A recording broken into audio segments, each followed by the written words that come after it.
has childhood traumas, and so do I. Mine are small, almost funny, but they shaped my entire life. I have graduated from specialized school focused on math and physics, and we had hundreds of problems to solve as homework every week. It was hours and hours of complex equations, studying hard, just formulas everywhere. This is me and my dad. He has a mathematical background, and when I was stuck, I went to him and asked for help. We had whiteboard at home because my dad thought maybe studying with whiteboard would be more funny for me, and actually he was right. I used that whiteboard all the time. When I had some problem with math and I went to my dad, he was super tired, of course, because it was evening after work, and he had the exact same question to me every time. So before we start working on this problem, do you actually understand what is written here? And in 90% of cases, I did not. So my problem was not math, and my problem was not that I did not know some formulas or some theories about the problem. The main problem for me was that I just could not understand what I was reading. And it was super early in my life when I realized that maybe sometimes the text that everyone can understand, I cannot. Of course, it was frustrating for me, but still it was some kind of challenge.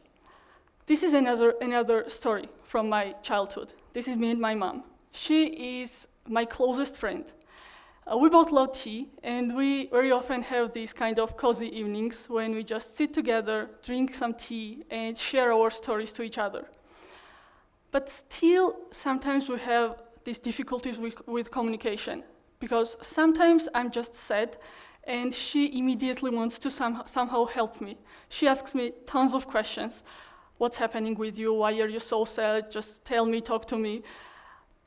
These questions just never ends. And here I am. I'm standing here in front of my mom. I know that something is happening in my brain. I know that I feel something, but I really cannot find exact words to express these emotions, what I feel. So something is happening in my brain, I feel some emotions, but I cannot translate this into words or any language. So it seems like I have two huge problems with communication. I cannot understand what I read, and I cannot express my emotions. Two major types of communication, actually. Around 4 or 5 years ago, I realized that communication was a big problem for me, and I decided to dig in deeper in this topic. And now I want to tell you a short story about communication and its improvements. So the first thing is, of course, communication between human and human. And it didn't start from emails or phones or direct messages. The first thing, of course, was just some paintings in caves. And scientists around 30,000 years ago found this first kind of drawings on cave walls. Then we had these pictograms, just small pictures that represent some idea or some object. So this was the first time when we started representing our thoughts. Next, the next step we had was more like textual. We invented alphabet. And this was the most precise way to share our thoughts and what we wanted to share to other people. But alphabet is something that we still use, but it also had its improvements. Now we have this pen and paper, but the next step was actually communication between human and machine. It was around 100 years ago when we invented computers. And it's not anymore communication just between humans. We already have computers, machines, and we somehow need to talk to these machines as well. At first, we just used some keyboard and mouse, but it does not seem like natural way of communication for us. We had this keyboard, we were typing some things, but the next step was touch screens.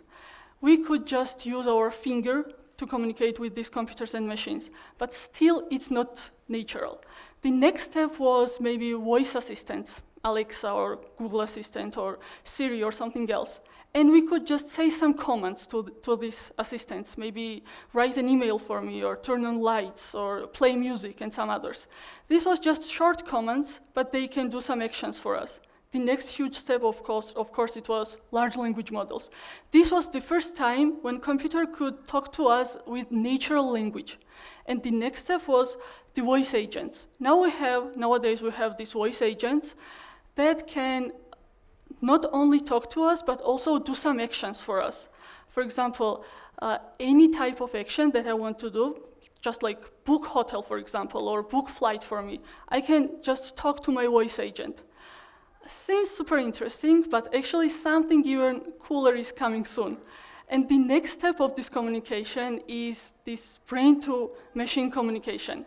This is something that I'm working on right now. So actually, just imagine, we have some kind of helmets that we put on our head, and of course, this helmet cannot read our minds yet, but it can somehow read these signals that we have in our brain. So we have some neurons, and this activity of these neurons can be recorded with these EEG helmets. And this is the signals that it produces. And with these signals, we can do really a lot of things. Actually, my first project about brain was, of course, about emotions, because I was super interested in these emotional things based on my background, as I mentioned. And this emotion recognition was the task that we decided to create an experiment. The experiment was like this. Just imagine you have some different type of videos. Some of them are funny, some of them are sad. The person is sitting, watching to this video. We are recording its brain activity with this EEG signal. Actually, this is me recording this EEG signal of myself.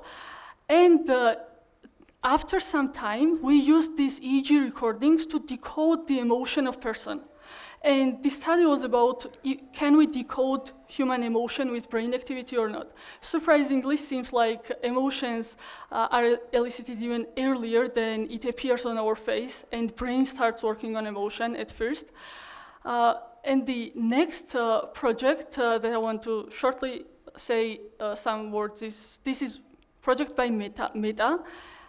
What they are doing is that they have this kind of EEG device again, and the experiment is that the person is sitting with EEG on this person's head.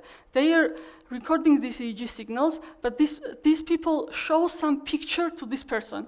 For example, picture of Apple, just for 5 to 10 seconds. And then this picture disappears. We have this recording of EEG signal. Then the next part is that we are trying to think about this object. So I'm just thinking about red apple, for example.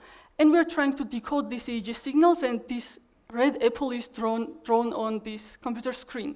This is exactly the screen from Meta's research, and you can see that they had this apple. The first line is what they showed to person, and other lines are what they decoded from EEG signals. Of course, that's not perfect. Of course, it sometimes makes mistake, but if we think about this, this is just new kind of communication. Just imagine that maybe 20 or 50 years later from today, we can just communicate without any language at all. So just two person with EEG devices, and they can share their thoughts with this EEG and their brain activities, actually. That's not science fiction, and that's reality. So welcome to this sci-fi reality. This is me 20 years ago, and this little girl could never imagine that once she was struggling with these communication things, and now actually she's kind of shaping the future of communication. Thank you very much.